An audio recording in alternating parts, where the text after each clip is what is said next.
मंगलम चत्तारी लोगोत्तमा अरिहंताय लोगोत्तमा सिद्धाय लोगोत्तमा साहू लोगोत्तमा केवली पन्नतो धम्मो लोगोत्तमो चत्तारी शरणं पवज्जामि अरिहंते शरणं पवज्जामि सिद्धे शरणं पवज्जामि साहू शरणं पवज्जामि केवली पन्नत्तं धम्मं शरणं पवज्जामि मंगलम भगवान वीरो मंगलम गौतम प्रभु मंगलम स्थूलिभद्राद्यां जैन धर्मोस्तु मंगलम सर्वारिष्ट प्रणाशाय सर्वाभीष्टार्थदायिनी सर्वलब्धि निधानाय श्री गुरु गौतम स्वामिने नमः। अंगूठे अमृतवसे लब्धितना भंडार श्री गुरु गौतम समरिये मनवांचित फलदातार तपोनिधिं महाशांतं योगिनं ज्ञानिनं तथा विद्वांसं च महोदार्यं नौमि श्री बुद्धिसागरं नौमि श्री कैलाससागरं नौमि श्री सुबोधसागरं नौमि श्री पद्मसागरं। श्रमण भगवान महावीर स्वामी की उज्जवल परंपरा के सभी छोटी बड़ी गच्छ संप्रदायों और समुदायों के समस्त पंच महाव्रतधारी पूजनीय साधु साध्वी जी भगवंतों को संत सतियों को भावभीनी वंदना। ओम सियाउसाय नमः श्रीमाणि भद्रदिशतु मम सदा सर्वकार्येषु सिद्धिम्। ओम आं क्रौं ह्रीं द्रां द्रीं क्षां क्षीं क्षौं क्षैं क्षौं क्षः श्री घंटाकर्ण महावीर क्षेत्रपालाय नमः। ममोपरि प्रसन्नो भव प्रत्यक्षं दर्शनं देहि वाञ्छितं पूरय पूरय स्वाहा। ओम ऐं नमः ओम ह्रीं श्रीं क्लीं ऐं नमः। ओम ह्रीं क्लीं ब्लूं श्रीं हसकलरीं ऐं नमः। ओम ह्रीं श्री सरस्वत्यै नमः। ओम पद्मावती पद्मनेत्रे पद्मासने लक्ष्मीदायिनी वाञ्छापूर्णी रिद्धिं सिद्धिं जयं जयं जयं कुरु कुरु स्वाहा। ओम ह्रीं श्री चक्रेश्वरी महादिव्यै नमः। ओम ह्रीं श्री ज्वालामालिनी महादिव्यै नमः। ओम ह्रीं श्री पंचांगुली महादिव्यै नमः। ओम ह्रीं श्री अंबिका महादिव्यै नमः। ओम ह्रीं श्री सच्चिया महादिव्यै नमः। ओम ह्रीं श्री वैरुट्या महादिव्यै नमः। ओम ह्रीं श्री सरस्वती महादिव्यै नमः। ओम श्रीं ह्रीं क्लीं महालक्ष्म्यै नमः। ओम स्वाहा ओम स्वाहा। ओम श्री जिराउली पार्श्वनाथ रक्षां कुरु कुरु स्वाहा। ओम नमो श्री शंकेश्वर पार्श्वनाथाय ह्रीं श्रीं धरणेन्द्र पद्मावती सहिताय अट्टे मट्टे क्षुद्रान् स्तंभय स्तंभय दुष्टान् चूरय चूरय मनोवांछितं पूरय पूरय रिद्धिं वृद्धिं कुरु कुरु स्वाहा।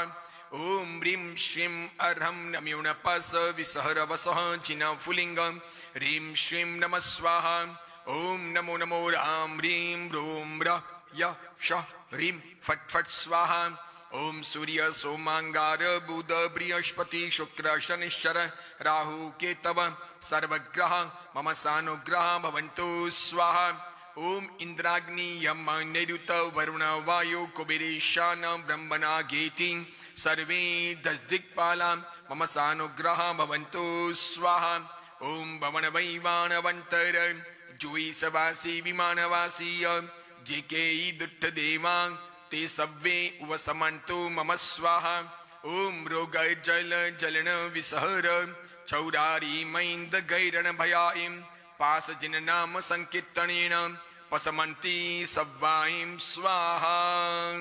ओम ह्रीं श्री सर्वोपद्रवान् नाशय नाशय स्वाहा। ओम स्वाहा ओम स्वाहा। ओम श्री वर्धमान स्वामी रक्षां कुरु कुरु स्वाहा। ओम ह्रीं अर्हं श्री महावीर स्वामिने नमः। ओम ह्रीं श्री मातंग यक्षराजाय नमः। ओम ह्रीं श्री सिद्धायिका महादिव्यै नमः।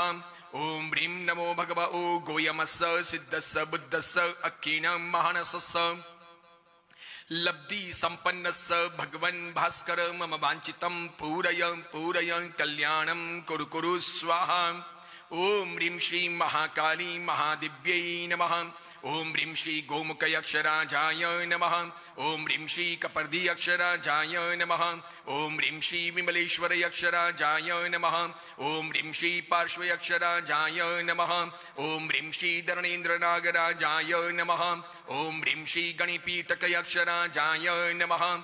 ओम ह्रीं श्री त्रिभुवन स्वामिनी महादिव्यै नमः। ओम ह्रीं श्री चतुर्विंशति अक्षेभ्यो नमः।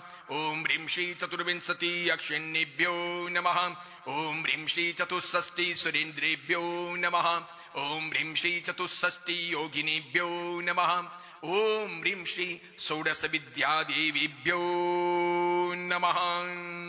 ओम नमो जीनानां शरणानां मंगलानां लोकोत्तमानां ह्रां ह्रीं रूं ह्रां द्रौं ब्रः असिया उषा त्रैलोक्यललामभूताय क्षुद्रोपद्रवशमनाय अर्हते नमः स्वाहा। धर्म जिज्ञासु भाइयों और बहनों, महामंगलकारी दीपमाली का पर्व आगे बढ़ रहा है। आज धनतेरस का महत्व समझते हैं, जिसे धन त्रयोदशी कहा गया है। जैन परंपरा में इसको बहुत अलग तरीके से समझाया गया है। वैदिक और जैन परंपरा में अलग अलग तरीके से ज्ञान की और धन की विवेचना की गई है। जैन परंपरा की बातें बहुत मार्मिक हैं। ज्ञान के संबंध में यानी सरस्वती के संबंध में, और धन के संबंध में यानी लक्ष्मी के संबंध में बहुत बातें कही गई हैं। चूंकि ज्ञान भी कोई जीवंत इकाई नहीं है और धन भी कोई जीवंत इकाई नहीं है, लेकिन मनुष्य जाति वो एक जीवंत इकाई है, और इसीलिए उसे जीने के लिए कई वस्तुओं की आवश्यकता पड़ती है। चूंकि ज्ञान भी जिंदा नहीं और धन भी कोई जीवंत वस्तु नहीं, और तब भी वो जीवंत व्यक्ति के लिए बहुत महत्वपूर्ण होते हैं। इस जीवन को निरापद तरीके से आगे बढ़ाने के लिए, इसे उन्नत यानी कि प्रगति के मार्ग पर ले जाने के लिए, इसका सार्थक स्वरूप प्राप्त करने के लिए वैदिक परंपरा में लक्ष्मी की भी अलग अलग प्रकार की विवेचना की गई है। जैन परंपरा में ये बातें अमान्य नहीं है, मान्य है। वैदिक परंपरा में कहते हैं लक्ष्मी 8 प्रकार की होती है। कहीं कहीं लक्ष्मी के 9 रूप बताए हैं, कहीं कहीं 10 प्रकार की लक्ष्मी और कहीं कहीं 12 प्रकार की लक्ष्मी का विवेचन भी मिलता है। इसके अतिरिक्त पंचम काल को, 5वें आर्य को वैदिक परंपरा कलयुग मानती है।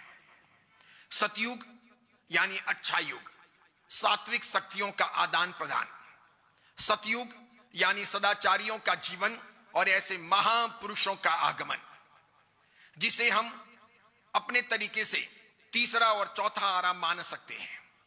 तीसरे आरे के अंत में और चौथे आरे में तीर्थंकर परमात्माओं का, फिर चक्रवर्तियों का, वासुदेव बलदेव का, प्रतिवासुदेव का, सबका इस धरा पर आगमन होता है। बहुत उतार चढ़ाव तो होते हैं, लेकिन अद्भुत कार्य भी होते हैं। वे प्रेरणाएं सदियों सदियों तक 5वें आरे में कलयुग में भी मनुष्य जाति के लिए काम आती है। अब ये 5वां आरा चल रहा है, 2500 से अधिक वर्ष इसके बीत चुके हैं।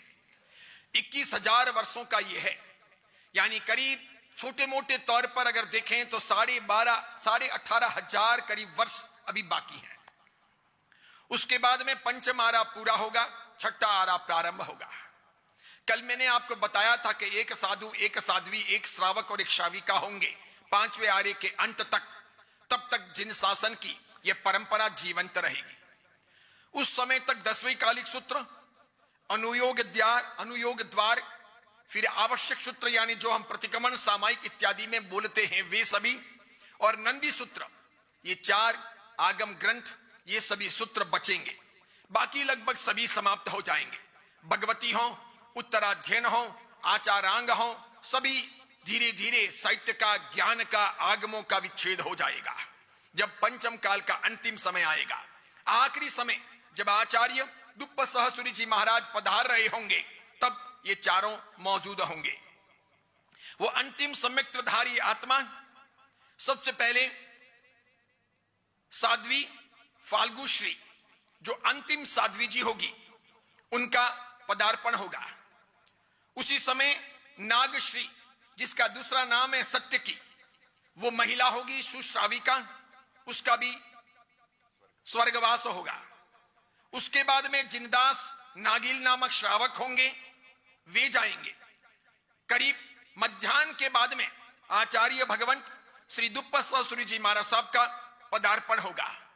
उसके साथ में ही जैसे ही साधु गए और सत्यानाश प्रारंभ होगा। इसीलिए कहते हैं साधु हैं तो धर्म है, साधु हैं तो नीति है, साधु हैं तो सदाचार है, साधु हैं तो परंपरा है, साधु हैं तो आगम शास्त्र हैं, साधु हैं तो भगवान महावीर का धर्म और उसकी परंपरा है। जैसे ही साधु साध्वी जी भगवंत जाएंगे, सब कुछ समाप्त हो जाएगा। इस प्रकार कहते हैं सबसे पहले 7 दिन की, यानी 7 दिन की वृष्टि होगी। सबसे पहले 7 दिन की खार की, यानी खारे पानी की बारिश होगी। पीने लायक वो पानी नहीं होगा, वो मीठा नहीं होगा, वो खारा होगा। उसके बाद में विष की, यानी जहर की बारिश होगी। उसके बाद में अग्नि की लपटें निकलेगी, ज्वाला की बारिश होगी, यानी ऊपर से आग बरसेगी और नीचे से भी आग प्रकट होगी। उसके बाद में एक समय ऐसा आएगा, बिना रस का पानी, जो खाने में पीने में निरस हो, कोई इसका स्वाद ना हो, ऐसा पानी बरसेगा। उसके बाद में विकृत रस वाला पानी बरसेगा। विकृत यानी कि अच्छा नहीं, सात्विक नहीं, वो पूरी भूमि को नष्ट करेगा, उपजाऊ पूरी स्थिति को खत्म कर देगा। उसके बाद में समय आएगा तब खात्र यानी गोबर जैसा पानी बरसेगा। उसके बाद में वज्र की मार रूप पुद्गल गिरेंगे, बहुत बड़ी मात्रा में सब बिखर जाएंगे और इस प्रकार पत्थरों की बारिश होगी बहुत बड़ी मात्रा में। कहते हैं पहाड़ तक उड़ जाएं, ऐसी हवाएं चलेगी, इतने जोर जोर से आवाजें होगी और इस कदर सब तोड़ फोड़ होगी कि जैसे पत्थर टूट जाएं, पहाड़ टूट जाएं, उस प्रकार। फिर उसके बाद में वापस जब समय आएगा, पुनः जब मानव जाति के उदय की प्रक्रिया आगे बढ़ेगी, तब फिर रिफॉर्मिंग होगा और इस प्रकार धीरे धीरे वो छठा आ रहा, छठे के बाद में फिर छठा, फिर पांचवा, फिर चौथा, उल्टे क्रम से गिने तो पहला, दूसरा, तीसरा, इस प्रकार प्रारंभ होगा। उत्सर्पिणी अवसर्पिणी के ये समय काल के अंदर हो रही गतिविधियों को देख करके अपने आप को प्रेरणाएं देने जैसी है। तीसरे आरे या चौथे आरे में जन्म हो जाए, तीर्थंकर परमात्मा का सानिध्य मिल जाए, और अगर ऐसा न हो सके तो 5वें आरे में तीर्थंकर प्रभु का धर्म मिल जाए, जीवन के कल्याण का मार्ग मिले, तो बहुत कुछ हो सकता है। जब सपने आए और सपने की बात कही जा रही थी, तब कहा गया कि मासकल्प युग क्षेत्र बचेंगे नहीं। अब समय ऐसा आएगा धीरे धीरे, ज्यों ज्यों वक्त बीतेगा, कि साधु 1 महीने कहीं ठहर सकें, ऐसे क्षेत्र बचेंगे नहीं। यानी उनको कोई गोचरी पानी देने वाला नहीं होगा, उनके लिए उचित भूमि नहीं होगी, लोगों में बहुत महाराज साहब के प्रति आत्मीयता, सद्भावना, समर्पण की भूमिका नहीं होगी। इसलिए 1 महीना महाराज साहब रह सकें, कोई ज्ञान ध्यान अभ्यास कर सकें, ऐसी उनकी जिंदगी नहीं बनेगी। इस प्रकार हो जाएगा, यानी मास कल्प युग क्षेत्र ही नहीं मिलेंगे। 1-2 दिन के लिए साधु आएंगे, अच्छा लगेगा, 4-5 दिन रहने लगेंगे, आप लोगों का मूड खराब होने लगेगा, आपको लगेगा महाराज साहब यहां से जाएं तो ठीक है, ये गोचरी पानी की व्यवस्थाएं करनी पड़ती हैं, जाना पड़ता है प्रवचनों में वगैरह, ये वो, ऐसे करके धीरे धीरे रस कम हो जाएगा। एक समय ऐसा था जहां 23 तीर्थंकर परमात्माओं के साधुओं में 22 तीर्थंकर परमात्मा के साधु, यानी कि अजितनाथ भगवान से लगा करके पार्श्वनाथ भगवान तक के साधु लाख लाख साल भी, करोड़ करोड़ साल भी एक स्थान पर रह जाते तो उन्हें कोई कहने वाला नहीं था। जीवन पर्यंत एक स्थान पर रह जाएं तो उन्हें कोई कहने वाला नहीं था और आसानी से वे जीवन जी लेते थे। फिर भगवान महावीर के साधुओं के लिए निर्धारण किया गया कि 4 महीने चौमासे में एक स्थान पर रहना है, बाकी 8 महीने विचरण करना है। 8 महीने में भी आप 1 महीने 8 स्थानों पर रह सकते हो और 8 मास कल्प कर सकते हो। लेकिन अब समय ऐसा आएगा कि 1 महीने साधु ठहर नहीं पाएंगे। ये स्थितियां मुंबई में, सूरत में, अहमदाबाद में देखी जा सकती है। लोग उबते हैं, लोग महाराज साहब को रवाना करना चाहते हैं। लोग चाहते हैं कि बहुत दिन हो गए महाराज साहब जाएं, दूसरे महाराज साहब आए, नहीं तो थोड़े दिन के लिए वैकेंसी रहे। इस प्रकार की स्थितियां हैं। विशेष करके जो नौजवान साधु हैं, अच्छे वक्ता साधु हैं, प्रभावक साधु हैं, उनकी तो जाहू जलाली है, उनकी तो वाहवाही है। जो साधु बहुत अच्छे प्रवचनकार नहीं है या वृद्ध हैं, या उन साधुओं के साथ में कोई बीमार साधु हैं, बूढ़े साधु हैं, तो उनके लिए बड़ी दिक्कतें हैं। ज्यों ज्यों ये जमाना बदलता गया है, मैंने नोट किया है, साधु साध्वी भीतर अपने मन में असुरक्षा की भावना लेकर के चलते हैं। मैं बहुत साधु साध्वियों से मिलता हूं। मैंने कहा जब अपने दीक्षा लिए तो दीक्षा लेने के बाद में अपना अलग उपास्य बनाने की, अपना अलग तीर्थ बनाने की जरूरत क्या थी? तो कि विमल सागर जी आप छोटे हो, थोड़े बड़े हो जाओगे तब सब समझोगे, वक्त बीतने दो, अनुभव आपको सब सिखा देगा। अब जब मैं 59 साल का हो गया, मैं महसूस करता हूं कि रियल में बीमार साधुओं को रखना हो, साधुओं को पढ़ाना हो, एक स्थान पर रहना हो महीने भर तक, तो दिक्कतें हैं। कोई जल्दी इतना चाहेगा नहीं। जब साधु साध्वियों को यह पता चलने लगा कि कोई तीर्थ बना लेते हैं या कोई उपास्य बना लेते हैं ताकि कभी बूढ़ापे में वो चीजें काम आ सकेगी, ऐसे करके कई सारे प्राइवेट या कई सारे छोटे छोटे ग्रुप के अलग अलग उपास्य बनने लगे, बड़ी मात्रा में बने। एक तरफ हम सोचते हैं ये महाराज साहब का प्राइवेट उपास्य है या फिर ये महाराज साहब का प्राइवेट तीर्थ है। दूसरी तरफ हम ये नहीं सोचते हैं कि जिन साधु साध्वियों ने दीक्षा ली है, दीक्षा लेकर जिन्होंने 30 साल 35 साल 40 साल 50 साल जिन शासन की सेवा की है, अब वे बुढ़ापे में जाएं तो जाएं कहां? वे बीमार हो गए हैं, वे कहां जाएं? वे किसके भरोसे रहें? उन्हें कौन रखें? ये चिंताएं जब सताने लगी तो लगभग अधिकांश साधु साध्वी अपनी व्यवस्थाओं में लग गए। यहां ये स्वप्न की बात याद आती है कि भगवान ने ठीक कहा कि अब जमाना ऐसा आएगा कि मासकल्प योग्य स्थान बचेंगे नहीं। ये तो ठीक है, चौमासा है, हम 4 महीने के लिए आए हैं, आपको भी पता है ज्यादा कोई गोचरी पानी का किसी पर भार नहीं है, इसलिए चल रहा है।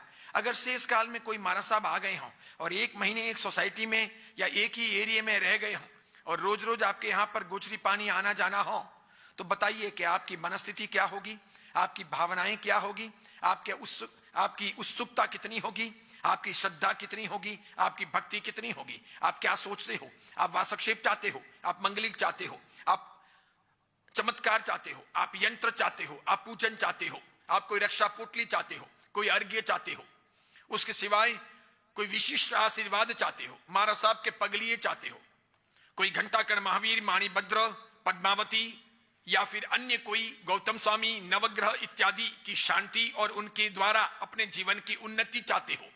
लेकिन साधु साध्वियों के प्रति भावनाएं कमतर होती चली गई है।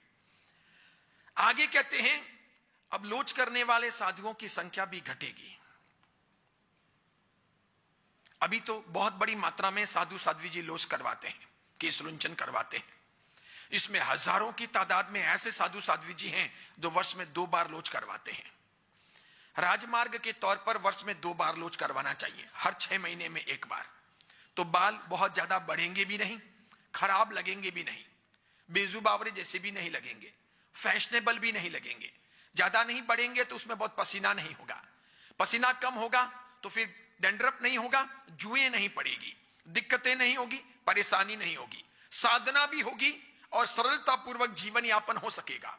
अधिक बाल होते हैं और अधिक पसीना होता है तो बहुत खुजली आती है, दिक्कतें होती है। परमात्मा ने पहले से ही एक सुंदर राजमार्ग की व्यवस्था दी कि 2 बार वर्ष में, फागुन चौमासी के पहले और यहां आषाढ़ी चौमासी के बाद यानी संवत्सरी के पहले आपको केश लुंचन कराना है। यहां भगवान कहते हैं कि केश लुंचन करने वालों की धीरे धीरे संख्या घटती चली जाएगी। मुंडन कराने वाले साधु बढ़ जाएंगे, या बाल बड़े रखने वाले साधु बन जाएंगे, या कतर करके बाल को काटने वाले साधु बढ़ जाएंगे। कैसा कैसा समय आएगा जो हमारी बुद्धि में नहीं उतरता, वैसा समय आएगा। वैसे अपने यहां कहा गया है, बहुत अगर माथे में पानी भरा हुआ हो, बार बार पानी निकालना पड़ता हो, किसी के मस्तक में पानी भर जाता हो, या फिर बार बार फोड़े फुंसियां बहुत होते हो, पीप निकलती हो, या फिर बार बार बहुत दर्द होता हो, इस प्रकार के मन मस्तिष्क की स्थिति हो, तो उनको संवत्सरी के पहले मुंडन करा देना है, बाल निकाल देने हैं, हजाम को बुलाना है, और 10 उस तरह से पूरे बाल निकाल देने हैं। अब समझो उस तरह से बाल निकालते निकालते भी कहीं महाराज साहब को लग जाएं और वो फोड़े फुंसियां वो छाले छिल जाएं कट जाएं ऐसा भय हो तो फिर उस तरह भी नहीं चलाना है, यूं बाल पकड़ने हैं और यूं काटने हैं। ऐसे करके भी उनके सब बाल निकालने की कोशिश करनी है और उसके बाद संवत्सरी का प्रतिक्रमण करना है। लेकिन राजमार्ग है कि परिसहों को सहना है, कष्टों को झेलना है, अपनी आत्मशक्ति का परिचय देना है, बलवान मजबूत मन से रहना है और केस लुंचन कराना है, दाढ़ी और मूंछ का भी लुंचन कराना है। इस प्रकार ये राजमार्ग है। इसमें अपवाद खड़े नहीं करने चाहिए। अगर साधु जवान हैं, हष्टपुष्ट हैं, तो निश्चित तौर पर उन्हें करवाना ही है और ये बहुत जरूरी है। मैं कई सारे वृद्ध महाराज साहब को देखता हूं, बूढ़े एकदम जर्जरी जिनकी काया है, उनको भी जब केस लुंचन करवाते हुए देखता हूं तो मन में बहुत प्रेरणाएं मिलती हैं। शुरू में जब मेरा पहला केस लुंचन हो रहा था तो इतना सा हुआ था और उसके बाद में सब मुंडन कराना पड़ा। मैं बहुत रोया था, मुझे बहुत दर्द हुआ, मेरे सहन करने की मनस्थिति ही नहीं बनी थी। उसके बाद में धीरे धीरे विद्याभ्यास होता गया और उसके बाद में जब मनोवैज्ञानिक किताबें पढ़ने में आई तो उसके बाद में लोच करने की, कष्टों को सहन करने की, धूप में विहार करने की, कभी भूखे रह जाने की या जैसी कैसी भी प्रतिकूलता हो उसके बीच में भी शांतिपूर्वक जीवन यापन कर लेने की मनस्थिति का निर्माण हुआ। ये एक प्रकार की ट्रेनिंग है। यहां कहते हैं कि ऐसा समय आएगा कि केस लुंचन कराने वाले साधु भगवंत कम हो जाएंगे। आगे कहते हैं ऐसा समय आएगा कि सभी आचार्य भगवंत अपनी अपनी समाचारी देने लगेंगे। मैं आचार्य हूं, मैंने अपनी अलग समाचारी, अलग नीति नियम बनाए, मेरे साधुओं को दिए। जहां मैं विहार करूंगा वहां वहां रह करके मैं साधु साध्वियों में श्रावक श्राविकाओं को वो बातें सिखाऊंगा, मेरी अपनी समाचारी दूंगा। तो फिर मैं, मेरे शिष्य प्रशिष्य और साथ में मेरे अपने फॉलोवर तैयार होंगे। भगवान महावीर की जो समाचारी है, सार्वभौमिक, सार्वजनिक, सबके लिए एक समान, वो बात अलग, यानी साधु साध्वी के लिए जो कहा गया है उसके अतिरिक्त भी मैं मेरी समाचारी दूंगा। अलग अलग आचार्य अपनी अपनी समाचारी देंगे। फिर कहते हैं देश के राजा, देश के नायक, देश के अधिकारी कमजोर बनेंगे और विदेश के राजा, विदेश के अधिकारी, विदेश के नायक मजबूत बनेंगे, बलवान बनेंगे। ऐसा समय आएगा, उनकी ताकत बढ़ेगी, वे सिंडिकेट करेंगे, अपने को वे कमजोर करेंगे और देश के राजा, देश के अधिकारी कमजोर बनेंगे। वैसे अभी तो दुर्भाग्य ऐसा है कि हमारे नायक ही एक दूसरे को कमजोर करते हैं। सभी नेता एक दूसरे की टांग खिंचाई में एक दूसरे को कमजोर करने में लगे हुए हैं। सभी पार्टियां भी एक दूसरे को कमजोर करने में लगी हुई है।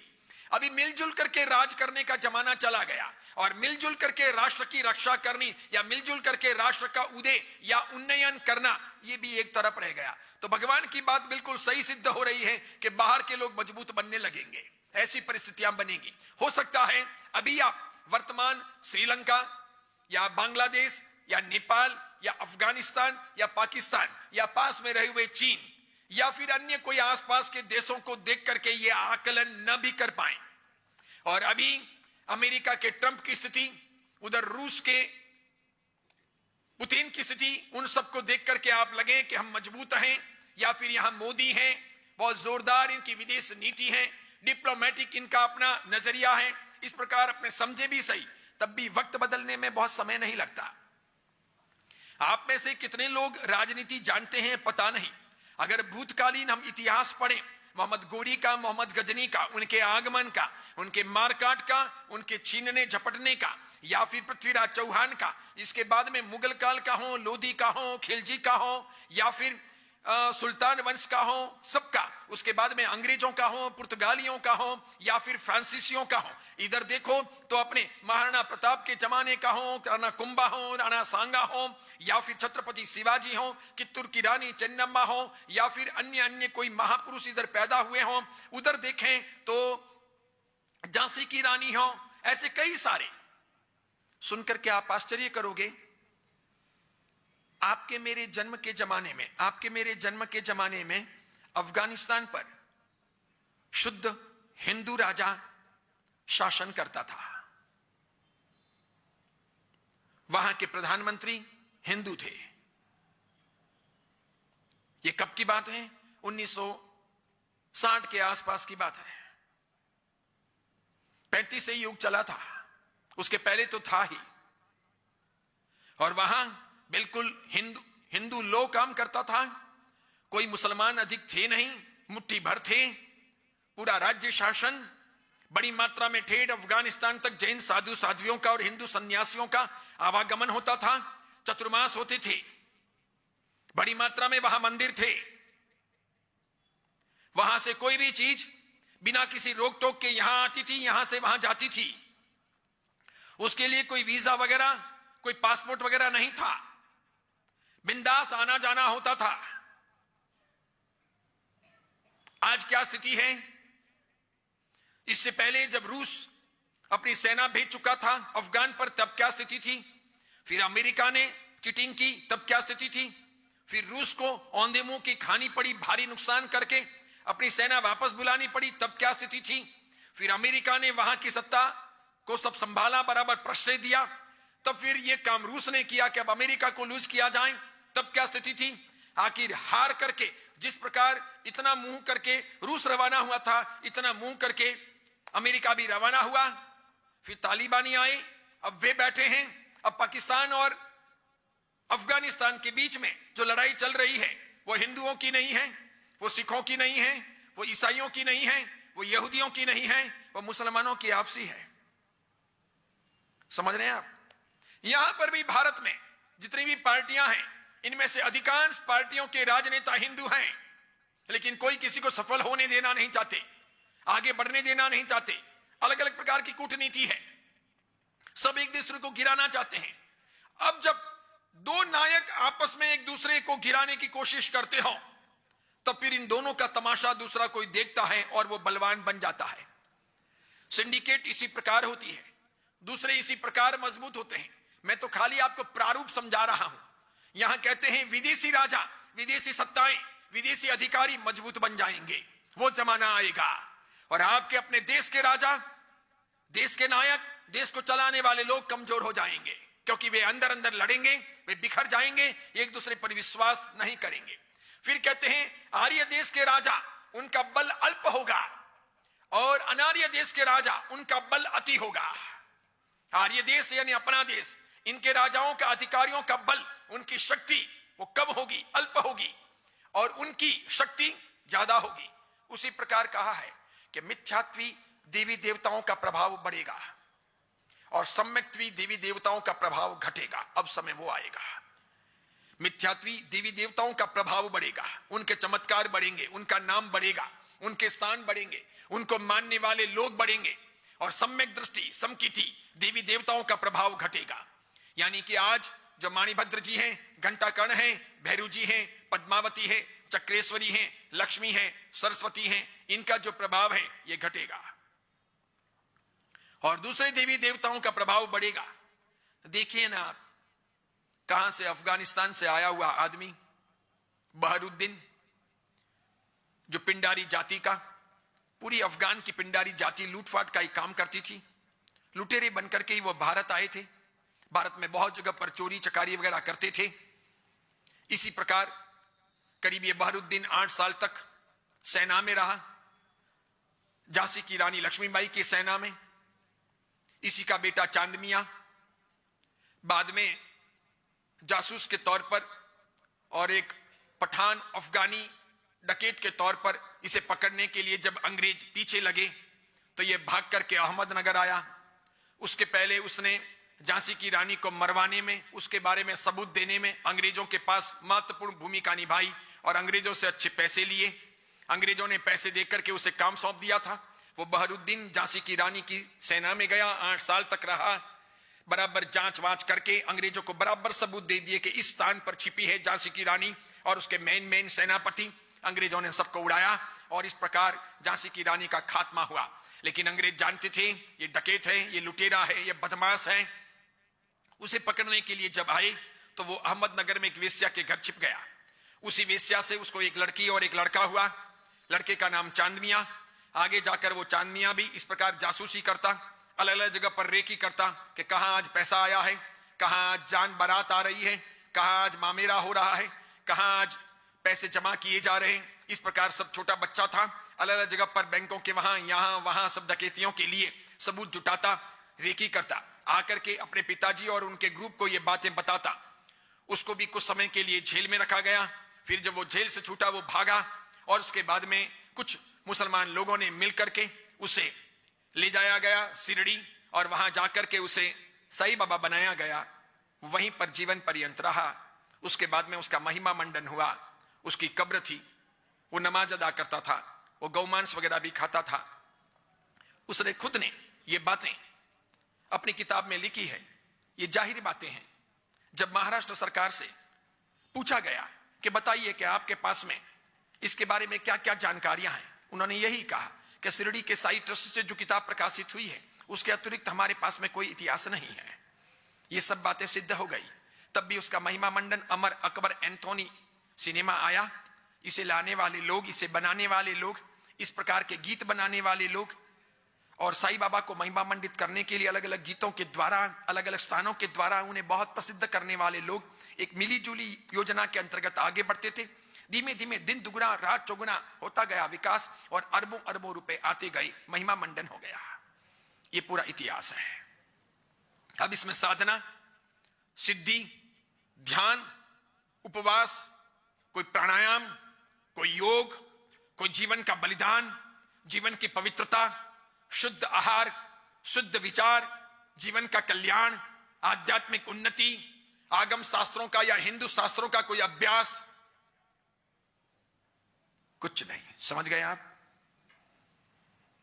कल तो आप भी अगर बैठ जाओ इस प्रकार कोई ग्रीन ग्रीन पहन करके कपड़े या काले कपड़े पहनकर जोरदार यहां पर कुछ लेकर, एक कोई हड्डी वड्डी का मुंडा वुंडा लेकर रोज यज्ञ वगैरह करते रहो, 2-4 बकरों का या भैंसों का वगैरह बलिदान वगैरह देते रहो, खून से सबको तिलक करते रहो, रात दिन जपते रहो, इधर उधर की बातें करते रहो, थोड़ा ज्योतिष शास्त्र है, थोड़ी अन्य मंत्र बातें हैं, कर लो। बस 50-100 साल के बाद में आपके भले बेटे बेटियां आपको महिमा मंडित करें कि नहीं करें, कदक के लोग मिलकर के भी आपको नया बाबा बना देंगे। आप तो मर जाओगे लेकिन आपका मस्त स्थान बन जाएगा और स्थान बन जाने के बाद में वहां आने वाले, मत्था टेकने वाले खूब लोग होंगे। भारत में ऐसे स्थान कम नहीं है। समझ रहे हो आप? साधनाएं किसे कहते हैं आप समझ गए? 4 महीने में व्याख्यान सुनते सुनते। त्याग किसे कहते हैं? शक्तियां किसे कहते हैं? कोई घंटाकर्ण, कोई माणिभद्र, कोई पद्मावती, कोई चक्रेश्वरी, कोई सरस्वती, कोई लक्ष्मी अगर प्रभावित होती है और आती है तो वो कैसे आएगी? भागफूटों के घर थोड़ी आएगी, हिया फूटों के घर थोड़ी आएगी। आएगी तो सौभाग्यशालियों के यहां आएगी, साधकों के पास आएगी, निकमों के पास थोड़ी आएगी, पापियों के यहां थोड़ी आएगी। समझ सकते हैं आप? ऐसे कई स्थान बन गए, कई स्थान, कितने ही सारे। कोई कब्रिस्तान है, कोई अन्य पूजा केंद्र हैं, कोई अन्य अन्य बाबा हैं, कोई अन्य अन्य स्वामी हैं। कैसे कैसे स्थान बन गए। बाद में उनकी समाधियां बन गई, उनको लेकर के चलने लगे। मैं ज्यादा नहीं कहना चाहता, ऑनलाइन प्रवचन है, किसी को भी बुरा लगेगा। बाकी मैं निश्चित तौर पर कहता हूं, मैंने समाधियों की बातें की, बाबाओं की बातें की, या फिर ये पीर फकीरों की बातें की, कब्रिस्तानों की बातें की, मकबरों की बातें की, अन्य अन्य थान हो, स्थान हो, उनकी बातें की। आप जरा एक बार रीड कर लीजिए, आप समझ जाओगे मैं क्या कहना चाहता हूं। कितने ही खड़े हो गए। इनमें से अधिकांश का इतिहास 50 साल, 60 साल, 70 साल, 80 साल, 100 साल, 200 साल पुराना, इससे अधिक पुराना नहीं।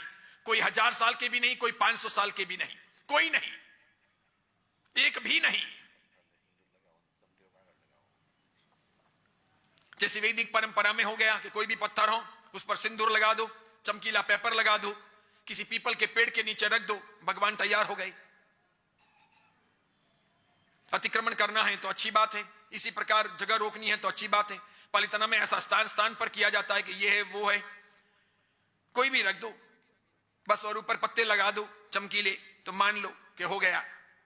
इसीलिए मैं कहता हूं जैन परंपरा में ये चीजें मान्य नहीं है। हर किसी को नहीं मान सकते। और ऐसा होगा कि मिथ्यात्व देवी देवताओं का प्रभाव बढ़ने लगेगा।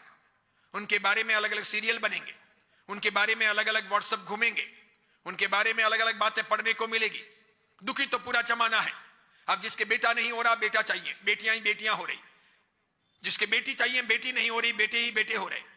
या जिसके संतान चाहिए और संतान नहीं हो रही, जिसको शादी चाहिए और शादी नहीं हो रही, सगाई नहीं हो रही, जिसको अच्छा स्वास्थ्य चाहिए और स्वास्थ्य नहीं मिल रहा, जिसे खुद का मकान चाहिए है, पूरी जिंदगी किराए में निकल गई, उसको खुद का मकान नहीं मिल रहा। किसी को खुद की दुकान चाहिए है, पूरी जिंदगी हो गई भटकते भटकते, खुद की दुकान नहीं बनी, वो चाहिए। किसी को मारवाड़ में घर लेना है, किसी को गाड़ी चाहिए है, किसी को अच्छा मोबाइल चाहिए है, सुख सुविधाएं चाहिए। और ऐसे सब जब कामनाएं होती है, इच्छाएं होती हैं, तो जहां चमत्कार की बात सुनो वहां मन भागता है, बिल्कुल भागता है।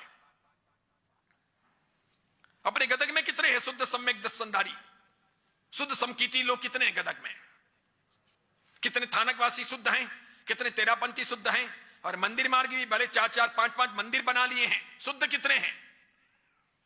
कहां कहां जाते हैं, कहां कहां मत्था टेकते हैं, कहां कहां नाग रगड़ते हैं, कहीं शनिवार को, कहीं मंगलवार को, कहीं शुक्रवार को, कहीं रविवार को। भिखारियों की जमात है दुनिया में, याचकों की जमात। तत्वज्ञानी बहुत कम है, सच सुनना चाहते नहीं है, सच को जीवन में उतारना नहीं चाहते हैं। अरिहंत प्रभु के शासन और उनके तत्वज्ञान की बातें अगर जाने तो पूरी पूजा पद्धति मिल सकती है कि आपको बहुत कुछ दिया गया है, आप सम्यक दर्शन के आधार पर आगे बढ़ो तो इस जीव का कल्याण होगा। कई साधु साधु जी भगवंत भी हैं, दीक्षा लेकर के अपना सम्यक दर्शन मलिन करते हैं। मैं देखता हूं बहुत बार, मुझे मिलते भी हैं, कहते भी हैं, लेकिन उससे कुछ फायदा नहीं है। उसमें चकरा जाने के बाद, भरमा जाने के बाद में कुछ नहीं होता। ये ज्योतिष हो, जंतर मंतर हो, अन्य देवी देवता हो, पंडित पुजारी हो, एक बार इनके चक्कर में पड़े, पैसे खर्च करते ही जाओ, ये विधि करो और वो विधि करो। मैं कितने ही सारे जैन लोगों को जानता हूं, मेरे अपने सांसारिक रिश्तेदारों को भी और उनके परिचय में आए हुए और अन्य परिचय में आए हुए, कि अपने यहां पर भी कई सारे यतीन पंडित पुजारी जैन समाज में पैदा हुए। ये गुरुजीन, वो गुरुजीन, ये पंडेन, वो पंडेन, ये स्वामीन, वो स्वामीन, ये बाबा ने, वो बाबा ने, ऐसे कितने सारे हुए। घरों में आते हैं, कभी कहीं ले जाते हैं, विधियां कराते हैं, नदी किनारे, तालाब किनारे, कभी रात को ने, कभी दिन को ने, हवन ने वगैरह ने। यहां पर भी बैठे होंगे 2-3 जने, और अभी जो आएंगे, जो मुझे सब मेरे दर्शन करने के लिए आते हैं भक्त लोग, उनमें से भी हैं 25-50 जने हैं। कोई साल के बाद में बोला, कोई 2 साल के बाद में बोला, कोई 5 साल के बाद में बोला, कोई 10 साल के बाद में बोला। जब ये बातें निकली और 10 साल तक भी कुछ करने के बाद ठन ठन गोपाल कुछ नहीं हुआ, तो मुझे कि महाराज साहब मैं भी उधर जाता था उनके पास। पहली बार मुझे है ना वो फलानचंद जी है ना, वो लेके गए थे, तो मेरे बहुत तकलीफ थी, तो मैं वहां गया था। 11,000 रुपए लगे थे, उन्होंने कुछ विधि की थी। फिर उनका बहुत नाम था, उनके पास में बहुत लोग आते थे, मैं हर बार जाता था। उसके बाद में धीरे धीरे आगे बढ़े। मेरे घर में भी आए थे, मारवाड़ भी मैं घर में लेके गया, यहाँ मुंबई भी मेरे घर में आए, सूरत भी मेरे घर में आए। वहां पर मेरी विधि की, वहां पर मेरी विधि के 1 लाख रुपए लिए थे, यहाँ पर विधि की तब 2 लाख रुपए लिए। फिर एक बार मैं उस नदी के किनारे गया था, एक बार यहाँ गया था, एक बार मुझे वहां बुलाया था, एक बार मुझे नासिक बुलाया था। नासिक जब बुलाया तब 5 लाख रुपए लगे विधि की। मेरी बहन की सगाई नहीं हो रही थी, मेरे भाई की भी सगाई नहीं हो रही थी। फिर मैं तो उससे छोटा था, मुझे भी तकलीफ थी, इसलिए मैंने देखा चलो चलते हैं, एक बार बहन की निपटे तो फिर भाई का नंबर लगेगा। ये कब किया।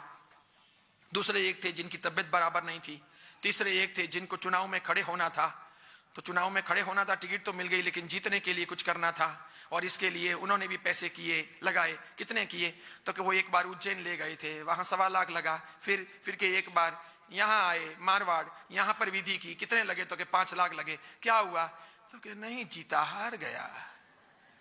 मैंने कहा सगाई हुई, तो कि नहीं हुई। अब मुझे कहते हैं महाराज साहब, उसके बाद में मैं चेन्नई आया था, मुझे फलानचंद जी ने कहा कि मैं महाराज साहब के वहां जा रहा हूं, तुझे आना हो तो आ करके, तो मैं भी आया था। फिर मैंने सुना एक बार ऑनलाइन व्याख्यान के घंटाकर्ण महावीर का पूजन करवाते हैं, तब से मैं घंटाकर्ण वीर के वहां जाता हूं, और आपके वहां चेन्नई आया था। मैंने घंटाकर्ण का पूजन किया। क्या हुआ, तो कि ठीक कमाई चल रही है, बहन के साथ सगाई हुई है, बाकी हमारा अभी तक कुछ नहीं हुआ है, चल रहे हैं, लेकिन अब सब जगह मैं छोड़ चुका हूं, मैं समझ गया हूं कि कोई मतलब नहीं है। मैंने कहा कितने लगे मौड़ी के, तो कि मौड़ी में 125 रुपए लगे थे। मैंने कहा यहाँ कितने लगे घंटाकर्ण वीर के, जब तुमने चेन्नई में किया पूजन, तो कि तब 600 रुपए या 700 रुपए कुछ था, 500 रुपए का यंत्र था और 200 रुपए कुछ सामग्री के थे, इस प्रकार 600 या 700 रुपए कुछ थे, उतना लगा था। फिर मैं कहा अभी क्या करते हो, तो कि उस दिन के बाद में लगा के बाकी सब चीजें छोड़ो, अपने जैन धर्म का जो है वो ठीक है। तब से मैं घंटाकर्ण के भगवान के जाप वगैरह करता हूँ। कोई इसी प्रकार सरस्वती की बात करता है, कोई माणिभद्र जी की, कोई भैरू जी की, कोई पद्मावती की। लौट के बुद्धू घर को आए। किसी ने 10 लाख बर्बाद किए हैं, किसी ने 15 लाख, किसी ने 20 लाख। ऐसे ऐसे भी मेरे परिचय में हैं 5-7 जने जिन्होंने पूरा घर बेचा, 30 लाख 35 लाख रुपए उड़ाए इस जंतर मंतर में। वो भाई साहब एक जने से मणि ले आए, मणि इतना गोल बटोल, और हाँ क्या मुझे बोले मैं गजमणि लाया हूं, तो मुझे तो पसीना छूट गया। मैंने कहा मेरा सौभाग्य विमल सागर, तुझे अब तक भगवान के दर्शन नहीं हुए, गौतम स्वामी के दर्शन नहीं हुए। मूर्तियों में और फोटो में देखा भगवान आपको, रियल आपको देखा नहीं। ये यंत्र व्यंत्र पद्मावती घंटाकण भी रियल में दिखे नहीं। अब आज गजमणि देखने को मिलेगा। वही लाया, यानी ठहरो 5-10 मिनट के, सबको जाने दोगे। फिर ये भी गए, ये भी गए, ये भी गए। दूसरे जो बैठे थे भगत पगताली सब गए। मुझके रूम में आओ। अंदर गया, खोला, एक पैकेट खोला, दूसरा खोला, तीसरा खोला, उसके अंदर से फिर उसके अंदर, फिर उसके अंदर। मैंने कहा कितना पैकिंग किया है। फिर उसके अंदर से इतना गोल मार्बल का टुकड़ा हो वैसा, या किसी हड्डी का बराबर गोल किया हुआ हो बॉल, वैसा बाहर निकाला। मुझके गुरुजी ये गजमणि है। मुझे मालूम तो था कि गजमणि क्या होता है करके। मैंने पूछा गजमणि क्या होता है, तो कि ऐसा हाथी होता है जिसके मस्तक में यहां पर गजमणि होता है। वो हाथी कभी हारता नहीं, वो हाथी कभी हारता नहीं, उसे कोई हरा सकता नहीं। वो रेर होता है। 1000 हाथी या हाथीनी मिले, उनमें से शायद किसी में एक हो गजमणि। मुझे ये अफ्रीका के जंगल से मैंने प्राप्त किया है। बहुत पैसे दिए गुरुजी, और आगे इसे लेने वाले भी तैयार हैं, लेकिन मुझे अभी बेचना नहीं है। मुझे देने वाले ने कहा है कि इसके और भाव बढ़ेंगे, इसे संभाल के रखा है। कोई अच्छा ग्राहक मिलेगा तो अपने बेचेंगे। मैंने कहा तूने कितने में लिया, तो कि मैंने 40 में लिया है। 40 रुपए नहीं, 40,000 नहीं। कितने समझदार हो ना आप। आपकी आत्माओं को भाव भी नहीं वंदना, रियल में धन्य है आपको। 40 लाख में लिया है कि मुझे गुरुजी अधिक नहीं, 20 लाख रुपए आपने को एक्स्ट्रा मिलेगा। 60 में बेचना है, 50 तक का तो ग्राहक तैयार है। देखो गुरुजी आपकी भी इच्छा हो तो कहना करके। मैंने कहा मेरे पास में तो अर्जुन को देने के लिए पगार नहीं है, तू लाभ लेता हो तो ले ले। मेरे पास में तो अर्जुन को, रियल में कहता हूं, अर्जुन को देने के लिए वेतन नहीं है, तू लाभ लेता हो तो ले ले, दे दे। उतने में अर्जुन आया, फटाफट उसने सब समेटा, अंदर रख दिया, लेकर रवाना हुआ। उसी प्रकार एक जने और कोई आए थे। वो क्या लाए थे, कोई सियाल सिंगी लाते हैं, क्या सियाल की सींग है ये। कोई कस्तूरी लाते हैं, ये तो सब चीजें हैं। और भी कुछ लाते हैं, क्या क्या लाते हैं, कहां से लाते हैं, कितने कितने बर्बाद होते हैं, कैसे कैसे स्वांग चलते हैं। हाँ एक नागमणि लाया था, मुझे ये नागमणि है। तो ये जो कोबरा होता है, कोबरा 1000 2000 10,000 कोबरा में से एक आधे कोबरा के वहां पर वो मणि होता है, उसे मार करके प्राप्त करना पड़ता है। ये नागमणि है। ये जहां होता है उस आदमी के सामने कोई टिक नहीं सकता। क्या अजय, सब डरते हैं उससे। गुरुजी ये रखो आपके। मैंने कहा यूं ही बहुत डरते हैं लोग, बहुत हो गया। मैंने कहा अब और डराएंगे तो लोग आएंगे ही नहीं, अपने को नहीं डराना है, बहुत हो गया। मैंने कहा फिर कभी मैं बनूंगा चूहा हुआ और बिल्लियां सामने आ जाएगी, सब अपने को डराएगी। अपने को ऐसा कुछ नहीं करना है, नहीं चाहिए। नहीं गुरुजी देखो तो सही, देखो। अरे मैंने कहा नहीं देखना है। उसने भी सब खोला, मखमल का पूरा यूं कपड़ा वपड़ा सब निकाला और दिखाया। इतनी सी अपने जो बचपन के अंदर सिवाना मोकसर में गोलियां खेलते थे, वैसी व्हाइट कलर की अंटियां, बस वैसी अंटी, और वो नागमणि। कई साधु साध्वी जी भगवंत भी ये काम करने लगे, बिल्कुल करने लगे। मुझे ये देखकर बहुत आश्चर्य होता है कि क्या है, हम आए किस लिए हैं, हम करना क्या चाहते हैं, हम ले जाना कहां चाहते हैं। ऑनलाइन चल रही है ये बात और मैं कह रहा हूं, इसलिए मैं कहता हूं मैं भटकाने नहीं आया हूं। मुझे ये पसंद ही नहीं है, मुझे चिटिंग ही नहीं पसंद है, मुझे ये बात ही नहीं पसंद है। इसलिए कोई मुझे कहता है हमारा सब चमत्कार करो, बहुत कुछ लागे आते हैं लोग, यहां पर आते हैं और पूछते हैं हमारे साहब ये तकलीफ है वो तकलीफ है। तो मैंने कहा नवग्रह का पूजन या जाप किया था, घंटाकर्ण का, माणिभद्र जी का, कोई भगवान का, अरिहंत प्रभु का, तो क्या नहीं किया। तो फिर मैंने कहा एकदम चमत्कार कैसे होगा। मैं कहा देखो नवरात्रि है, नहीं तो फिर ज्ञान पंचमी है, मंत्र जाप नियमित करते हो तो मंत्र देने को तैयार हो।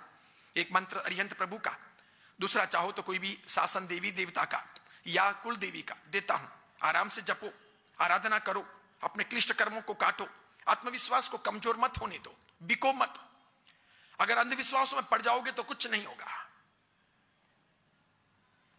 मेरी तो सीधी सी बात है, हकीकत है।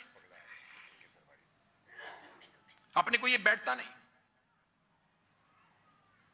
कैसी कैसी बातें क्या क्या करते हैं। वो बोलते हैं कि फलाने फलाने के माथे पर वासक्षेप झर रहा है। वो बोलते हैं कि हमारे यहां पर क्या कहते हैं, वो घुमट के अंदर महाराज साहब के पगली हो गए।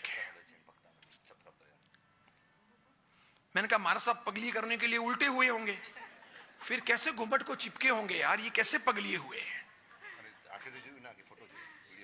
मैंने कहा आपने आंखों से देखा क्या पगलिए होते हुए? नहीं कि मैंने फोटो देखा। फिर कोई कहता है कि हमारे यहां पर अमी झरती है क्या? मैंने कहा आपने देखा क्या? भिवंडी के अंदर एक महाराज साहब बोले कि जब मैं जाप करता हूं तो साक्षात धर्मेंद्र पद्मावती आते हैं। यह आराधना भवन पोलवाल उपास्य की बात है, सुनिएगा। उसके बाद में महाराज साहब ने जाप शुरू किए और नाग देवता आए, यूं मूर्ति के ऊपर यूं यूं यूं यूं करके यूं। फिर दूसरे एक महाराज साहब जोर जोर से 2-3 जनों को लेकर के नीचे खड़े थे, उनके शिष्य। उन्होंने फटाफट फोन करवाए। उस फोन से एक व्यक्ति का फोन लगा, वो व्यक्ति भागता हुआ आया। बाद में उसने उस नाग को पकड़ा और लेके गया। शाम को वो उपाश्रय आया, 2 श्रावक प्रतिक्रमण करने आए। उस आदमी के साथ में महाराज साहब का झगड़ा चल रहा था, तो वो दोनों ऊपर नहीं चढ़े, सीढ़ी में ही खड़े रहे। उस आदमी ने कहा कि मुझे इतने पैसे पूरे दो, नहीं तो मैं श्रावकों को बात बता दूंगा। थोड़ी देर के अंदर उन प्रतिक्रमण वालों ने सबको बुलाया, 50 जने इकट्ठे हुए। क्या नाम था अध्यक्ष महोदय का? धोती पहने हुए मनोहर जी अध्यक्ष, वो भी आए। वो तो 30 मार का जोरदार। महाराज साहब के भी महाराज साहब कम नहीं, ये सब चीजें चलावे नहीं। आखिर पकड़ा महाराज साहब को, विहार कराया। वो मदारी था, वही पकड़ के नाक को लाया था। इतने रुपए में कॉन्ट्रैक्ट हुआ था और कहा था तू कहीं जाना मत, यही सामने खड़े रहना, हम फोन करेंगे तब तुम पकड़ने आना। समझ गए आप?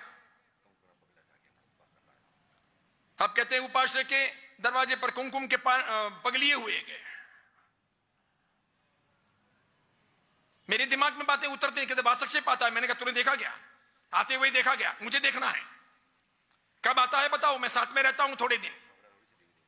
मैं कहा निकम्मे हैं क्या देवी देवता कि इतनी सारी आपत्तियां हैं, इतनी विपत्तियां हैं शासन पर, वहां पर तो आते नहीं और यहां वासक्षेप डालने आएंगे। डाले जा रहे हैं, मुट्ठी भर के 2 मुट्ठी 3 मुट्ठी 5 मुट्ठी धनाधन आ रहा है। लेकिन आता कब है? तो क्या आधी रात को आया? देखा किसने देखा नहीं। बस सवेरे जब हुआ तो महाराज साहब का माथा भरा हुआ था। मैंने कहा एक झापड़ लगाए, ऐसे कोई आते हैं क्या? एक महाराज साहब बैठे थे, जीवन अब जी जैन ज्ञान मंदिर माटूंगा, बड़े आचार्य भगवान बैठे थे और वे भक्तामर का पाठ करते थे। दक्षिण भारत में काफी आए हुए जोरदार भक्तामर का पाठ करते थे। उनका पूरा समुदाय इकट्ठा होता, साधु साध्वी। तो भक्तामर का पाठ चल रहा था। बोल रहे कि भक्तामर में जब छत्रतयम ये गाथा आती है तो भगवान के ऊपर का छत्र हिलता है। फिर कुछ पत्रकार पीछे पड़े कि साला ऐसे कैसे हो सकता है। बाद में उन्होंने देखा तो मालूम पड़ा कि उपाश्रय में बैठे बैठे रिमोट कंट्रोल से छत्र हिलाया जाता है। और पंडित पुजारी तो अपने यहां पर बहुत पैदा हुए हो, कई सारे गुरुजी ने ऐसे बहुत हुए हैं, कुछ ना कुछ करते हैं। कोई वास्तुकान, कोई इसकान, कोई उसका करें, वो कोई दिक्कत नहीं, लोगों के दुख दूर करें। जब पैसों की बात आती है तब मालूम पड़ता है कि कर क्या रहे हैं, क्या क्या फायदा हो रहा है, मनुष्य को साधना क्या दी जा रही है। अपनी तो निपट बात है। मैं आज भी आपको कह देता हूं, आप अगर ये सोचते हो कि आज सरस्वती की साधना की और कल सरस्वती हड़हड़ाहट अंदर उतर जाएगी, इतनी निकम्मी नहीं है सरस्वती। करना हो तो करना, नहीं तो 1100 रुपए वापस लेके पास लौटा देना। समझ रहे हो आप? हाँ, ये सब सोचना मत। अपने यहां तो सीधी सी बात है, ज्ञानावरणीय कर्मों की निर्जरा करनी है। इसलिए मैं बार बार कहता हूं, शुद्ध मन चाहिए, अच्छी तरह से करनी है। ज्ञान की, सरस्वती की, भगवंत की, आगमों की, ज्ञान के प्रति अहोभाव रखना है, पवित्र रहना है, दुर्बुद्धि टालनी है, दुर्विचार छोड़ने हैं। उसके बिना कोई साधना सफल नहीं होती। घंटाकर्ण हो, माणिभद्र हो, पद्मावती हो, अरिहंत प्रभु हो या गौतम स्वामी हो, सबसे पहले है मनुष्य के जीवन की निर्मलता। गौतम स्वामी के पास लब्धियां आई तो निर्मलता थी। आज भी ऐसे ऐसे सरल मना साधु भगवंत हो, बिल्कुल सरल, कोई लेना देना नहीं। वैसे कुछ बोल दें तो भी काम हो गया, वैसे मिट्टी भी डाल दें तो भी वो वास्तक्षेप हो गया। सरलता बहुत बड़ी चीज है, निर्मलता बहुत बड़ी चीज है। माया कपट ना करना, और श्रावक श्राविकाओं को भी डरना नहीं, घबराना नहीं, बिकना नहीं, इधर उधर यूं लाचार बनना नहीं, ले लेकर के मुझे दो मुझे दो, यूं कोई भीख मंगा बनना नहीं। स्वाभिमानी रहना और अरिहंत प्रभु पर, गुरु गणधर भगवंतों पर और सम्यक दृष्टि देवी देवताओं पर यकीन करना, फिर भावपूर्वक थोड़ी बहुत साधना करना। और वापस ये साधना कभी एकासने से, उपवास से, आयंबिल से की जाती है, या मैंने जैसे कहा कि 5 दिन अपने ब्रह्मचर्य का पालन करें और करें तो वो उत्तम चीज बन जाती है। ऐसा काम कभी सैनिक महाराजा, अरे ऐसा काम कभी कुमारपाल सम्राट ने, कभी विमल शाह महामंत्री ने, कभी पेथड़ ने, सबने किया। वस्तुपाल तेजपाल ने, कई श्रावक श्राविका भी करते हैं। और सच बताओ लॉजिकल बात है या नहीं है? यही लॉजिकल बात है।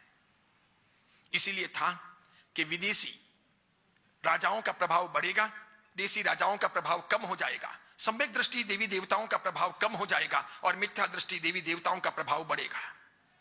तमिलनाडु में एक स्थान है ना, लक्ष्मी मंदिर है ना, लक्ष्मी टेम्पल के श्रीदेवी टेम्पल, कहां जहां लोग जाते हैं, गोल्डन टेम्पल, और उसमें लक्ष्मी टेम्पल, वहां पर लक्ष्मी माता है और पूरा का पूरा मंदिर सोने का बना हुआ है और लोग वहां यूं गड्डियां की गड्डियां डालते हैं। जोरदार, अद्भुत है। उसी प्रकार केरला में है, तमिलनाडु में है, कोई अम्मा है, कोई और कोई है, कोई एक बहुत प्यार की झप्पी देती है, कोई प्यार की पप्पी देती है, ऐसे सब हैं। हाँ, बहुत गजब के।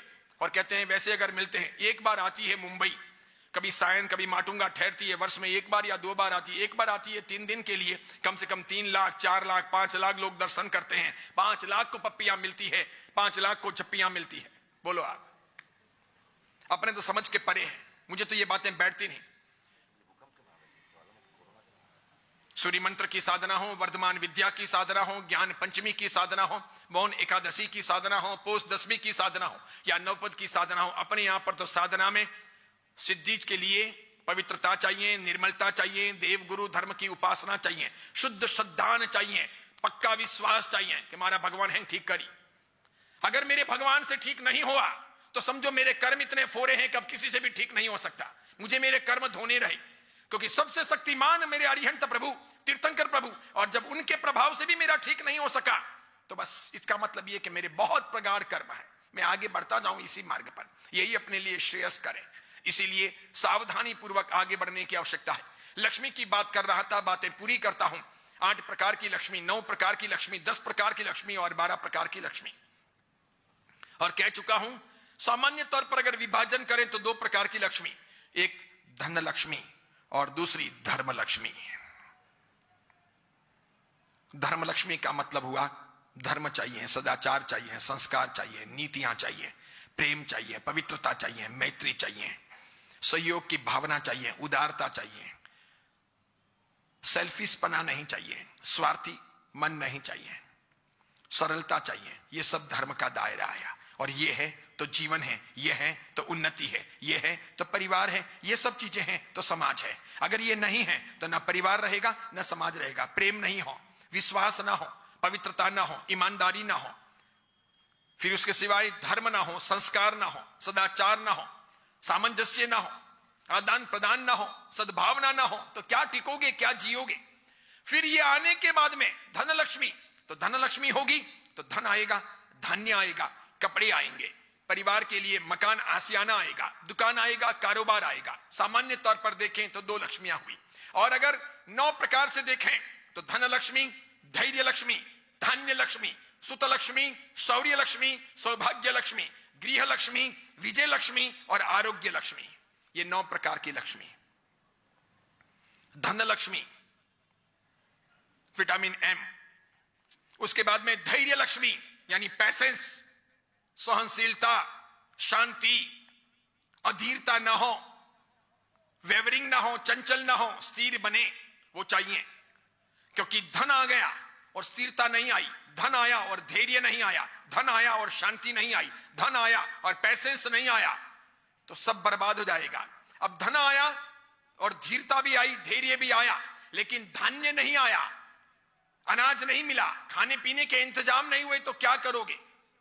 कभी कभी ऐसा होता है कि खाई में कभी गाड़ी गिर गई हो और अपने गाड़ी में 50 लाख पड़े हो, लेकिन वहां कोई पानी पिलाने वाला भी ना हो।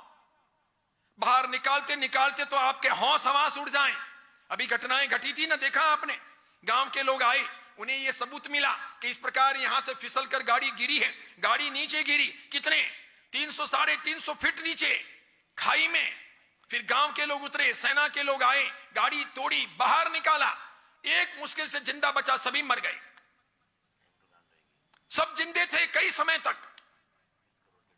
लेकिन पीने को पानी नहीं मिला, कोई बाहर निकालने वाला नहीं मिला। हमारे किशोर भाई थे एक, उनका एक ही लड़का था, नौजवान था, शायद शादी हुई थी या होनी बाकी थी, और जा रहा था शंकेश्वर के रास्ते पर।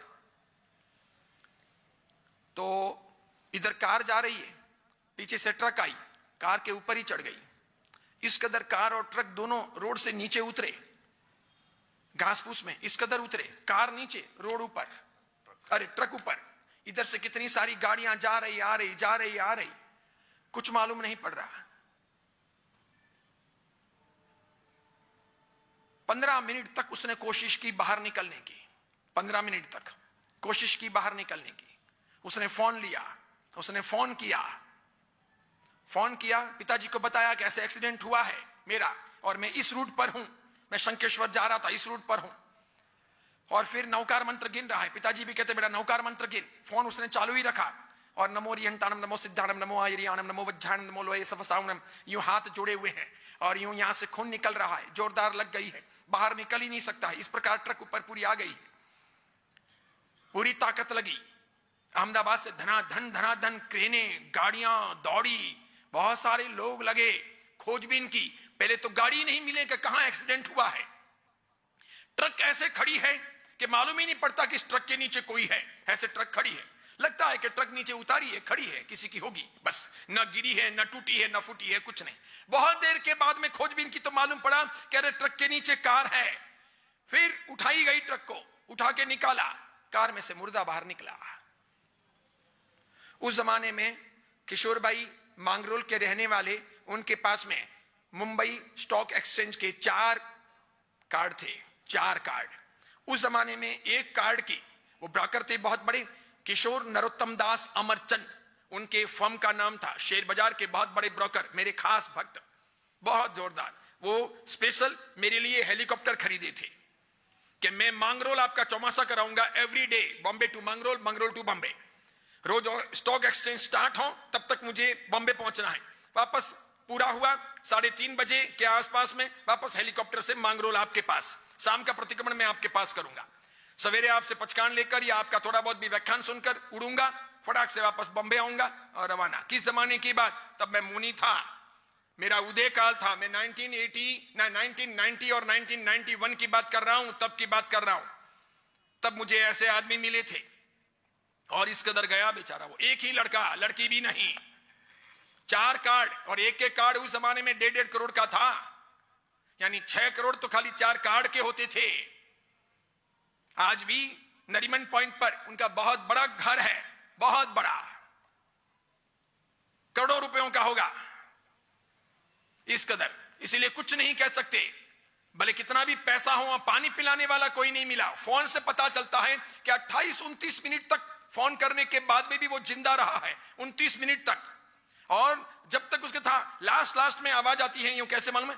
नमो रिहंताणम, नमो सिद्धाणम, नमो आयरियाणम, नमो वज्जायणम, नमो लोहे सवसावणम, ऐसो। और कहते हैं बेटा मजबूत रहना, हम आ रहे हैं बेटा, हम आ रहे हैं। फोन में वो बोल रहे हैं, सब फोन रिकॉर्ड हो रहा है, वो बोल रहे हैं, पापा बोल रहे हैं, मम्मी बोल रहे हैं, रो रहे हैं, बेटा मजबूत रहना, हम आ रहे हैं। गाड़ियां दौड़ गई हैं, बस क्रेन तुम्हारे पास में पहुंच रही है। और ये बोल रहा है नमो लोहे सवसावणम, ऐसो पंच, नमो खारो। 27 मिनट तक मैंने सुना वो रिकॉर्डिंग। हम उसको पहचानते थे, हमारे सामने बैठता था रोज, बहुत माथे पे हाथ फेरते थे। इसे कहते हैं धन लक्ष्मी, धैर्य लक्ष्मी के बाद में धान्य लक्ष्मी, धान्य लक्ष्मी के बाद में सुत लक्ष्मी। सब कुछ हो और बेटे बेटियां ना हो, संतानें ना हो, तो क्या करोगे? किसके लिए कमा रहे, किसके लिए भाग रहे? जिंदगी का क्या भरोसा है? किसके लिए जियोगे? आगे कहते हैं शौर्य लक्ष्मी, ये सब चीजें हो और आपके पास में सूरवीरता ना हो, डरपोक हो, भागते हो, साहस ना हो, कोई भी आदमी आपको दबा देता हो, कुचल देता हो, डर के मारे जीना पड़ता हो, रात को भी डर के मारे नींद ना आती हो, तो मतलब नहीं है। इसलिए थोड़ा बहुत साहस चाहिए, शक्ति चाहिए, सामर्थ्य चाहिए, निर्भयता चाहिए, निडरता चाहिए, अच्छा बल चाहिए, आत्मविश्वास चाहिए। उसके बाद में कहते हैं सौभाग्य लक्ष्मी, सब कुछ आपके पास में हो, धन हो, धैर्य हो, शौर्य हो, बेटी बेटियां हो, धान्य भी हो, लेकिन सौभाग्य ना हो, यश मिलता ही ना हो। जिस काम में भी हाथ डालो उल्टा पड़ता है। पैसे खर्च करो तो भी लोग बोलते हैं, किसी कार्यक्रम में जाओ तो भी लोग सुनाते हैं, नहीं जाओ तो और सुनाते हैं। किसी का काम करो तो भी यश नहीं मिलता, काम करने के बाद, अच्छे काम करने के बाद में भी जूतियां ही खानी पड़ती है, अपयश ही मिलता है। 5 जनों की टीम बनी, उसमें ये भी थे, काम तो इन्होंने दिन रात मेहनत की, और उसके बाद में जब मंच पर बहुमान करने का समय आया तो इनके जो लीडर थे उनका बहुमान किया गया, उसको किसी ने नहीं बुलाया। लीडर भी एक पट्टा ऐसा जिसने काम तो 1 टका नहीं किया, लेकिन साफा पहनने के लिए सबसे पहले आ गया। और वो बेचारा जिसने 8-8, 10-10, 15-15 घंटे काम किया, उसका कोई नाम ही नहीं ले रहा। ऐसा होता है वो जिंदगी में बहुत लोगों के साथ में, जिसको होता है वो भुगतता है, उसे मालूम पड़ता है कि इतनी मेहनत करने के बाद भी अपने को कुछ नहीं मिला, और उनका जोरदार सिक्का चल गया। उनको मंच पे बुला भी लिया, महाराज साहब भी उनको थपेड़ रहे हैं, महाराज साहब ये नहीं जानते कि किसने काम किया है। इसलिए आपने कहूं, ये महाराज साहब बोलते बोलते बोले थे ना कि हम इन सब चीजों का बहुत जजमेंट लेते हैं। होशवाल हो, पुरवाल हो, छोटा हो, बड़ा हो, सामान्य हो, विशेष हो, धनवान हो या गरीब हो, ट्रस्टी के बेटे हो कि ना हो, बहू हो, कोई भी हो, भले गरीब घर की हो, कुछ भी हो, कौन कौन काम करते हैं, हमारी नजरें उसे कोट करती जाती है कि इन्होंने ये काम किया, इन्होंने ये काम किया। और जो कोई ऐसे होते हैं, हमारी टीम में भी ऐसे होते हैं, जो यहाँ मंच के आसपास में मंडराते रहते हैं, उनको यूं लगता है कि गुरुजी की हमारे ऊपर मेहर नजर पड़ेगी। हम समझ जाते हैं कि ये सब चिपकलियां क्यों मंडरा रही है मंच के आसपास में। काम करने वाले तो वहां काम कर रहे हैं, ये यहाँ डाये बन रहे हैं फटाफट करके, तो फिर इनका बराबर व्यवस्थापन ये कर लेते कि इधर आइए, कि आप जाइए यहाँ, वहां पर एक काम करना है रसोड़े में, वहां आप काम कीजिए।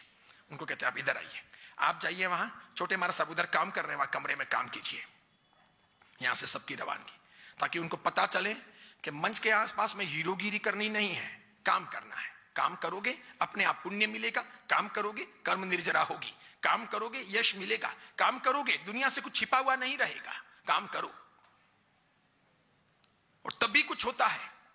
मेरी पूरी टीम जानती है कि जब हम दोनों जवानी के दिनों में थे, 16 घंटे 17 घंटे काम करते फील्ड में, बिल्कुल करते, इतना करते कि फील्ड में रहा हुआ कोई भी आदमी काम से कतराता नहीं, सब करते, ट्रस्टी तक कर लेते हमारे सामने देख करके काम, कि महाराज साहब कर रहे हैं, अपने को करना चाहिए। और इस प्रकार आगे बढ़े, रातों रात लड्डू खाने को नहीं मिले कि वो बड़े आचार्य भगवंत बन गए करके। पूरी जिंदगी के 40 साल इस प्रकार बीते हैं, घिस गई पूरी जिंदगी। तो क्या चाहिए? सौभाग्य चाहिए, तकदीर चाहिए।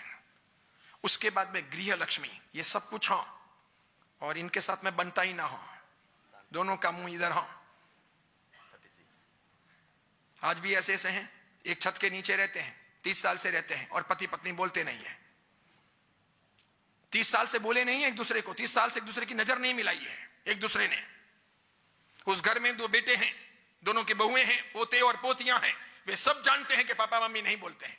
30 साल ये जिंदगी, उनसे समझना पड़ेगा कि शादी क्यों की थी, उनसे यह समझना पड़ेगा कि मैत्री का या कल्याण मित्र का या पति पत्नी के संबंधों का क्या अर्थ होता है, या हमारे दायित्व या हमारी भूमिका आने वाले समाज और परिवार के लिए क्या है, यह उनसे समझना पड़े। उसी प्रकार विजय लक्ष्मी, सब करो और हार जाओ तो कुछ नहीं हो सकता, जीत मिलनी चाहिए। जिस किसी भी काम में हाथ डालो जीत मिलनी चाहिए। और सबसे आखिर में है आरोग्य लक्ष्मी, स्वास्थ्य बराबर चाहिए, तबियत बराबर चाहिए, फिजिकली आपकी स्ट्रेंथ चाहिए, हेल्थ बराबर चाहिए। सब कुछ हो गया और हेल्थ बराबर नहीं रही, कैसे जियोगे, मन ही नहीं लगेगा। और ये सब कुछ मिल गया, 9 प्रकार की लक्ष्मी मिली, सुनिएगा गिनिएगा। धन लक्ष्मी, धैर्य लक्ष्मी, धान्य लक्ष्मी 3, फिर सुत लक्ष्मी यानी बेटे बेटियां 4, शौर्य लक्ष्मी यानी कि सूरवीरता 5, फिर सौभाग्य लक्ष्मी 6, गृह लक्ष्मी यानी पत्नी 7, विजय लक्ष्मी यानी जीत 8, आरोग्य लक्ष्मी यानी कि 9, ठीक है।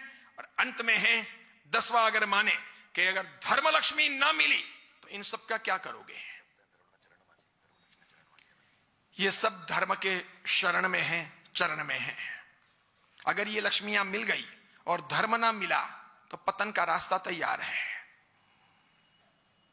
समय होने आया है, बहुत ज्यादा माफी चाहता हूं। खूब खूब आशीर्वाद, हार्दिक मंगल कामनाएं। आज सभी